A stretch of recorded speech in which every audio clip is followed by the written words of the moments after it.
Hi!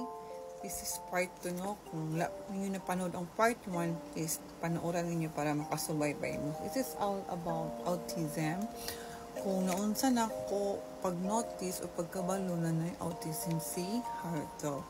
So, nag-enter dito sa after na school si Haro. So, hitabo as in dako kang panghitabo kay si Daddy na aksidente siya. So, nag-eskwela si Harold, si Daddy na aksidente. So, muna nino.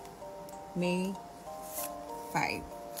So, May 5, before ana, May 2 or 3 ata kami, nag-celebrate mi sa Kodomo no Hi, or ginatawag na diri o Children's Day. So, after Children's Day, pagka 5, yun ato mismo, nakuan si Daddy na aksidente. So, mauna to.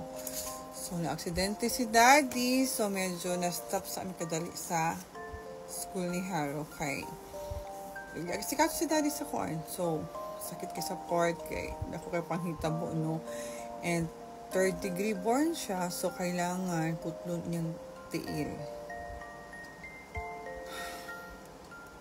Sa this moment ito na unexpected. Pag-aksidente talaga, unexpected. Basta another story na po na naputol ang tiil, no? Well, anyway, fire accident sa sakyanan while working siya. Okay? So, mga tabot kay Haruto, no? So, nabawaan ako si Haruto na kanang dili na mo kuha ng teacher siya magpasalig sa iya, ha? Kay si Haruto need daw special care o special needs. Kay dili ka focus ang teacher sa ubang mga bata po. Kay si Haruto parang di ma-focus, di po maayo daw. Base po magreklamo ubang parents. So, kailangan na siyang i-transfer sa other school. Mauna yung problema karon. Nagkatara ako sa inyo si Haro, ha? Inana siya. Mauna yung school. Happy kay si Haro, no? Ang naway ang dagway. Mauna siya yung dagway ni Haro. Katong first school pa niya. Ang mauna. Kita na ko, ha? Mauna yung school. No? So, pag ihang yellow, mauna, tapos kani. So, one sa mga pictures ni Haro, well, nag-eskwela pa siya dito sa first school niya. Sa normal school din siya na kanang mga daghan ka o mga bata. Ano ka, nandoon lang sa amuang shop. So, after ato, si Haro, kay dili naman siya pwede dito siyang school niya. Ni hangyo pag-ikot sa teacher na, ma'am.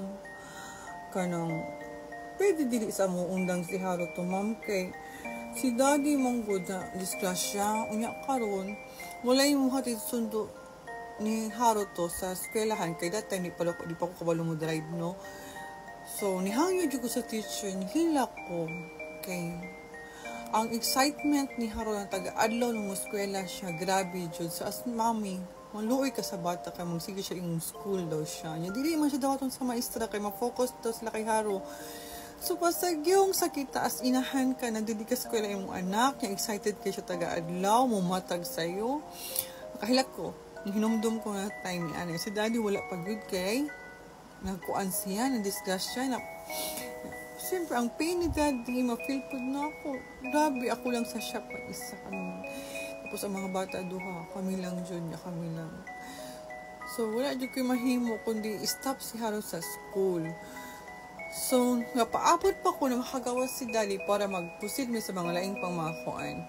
Pero, naman yung anak, itabangan ko nila para ma-process lang jud ang next na tuan na mong school ni Haro, sa school ni Haro. So, mauna to, gi-refer mo sa City Hall niya. Ang City Hall na nag-arrange kung asa may mga to niya.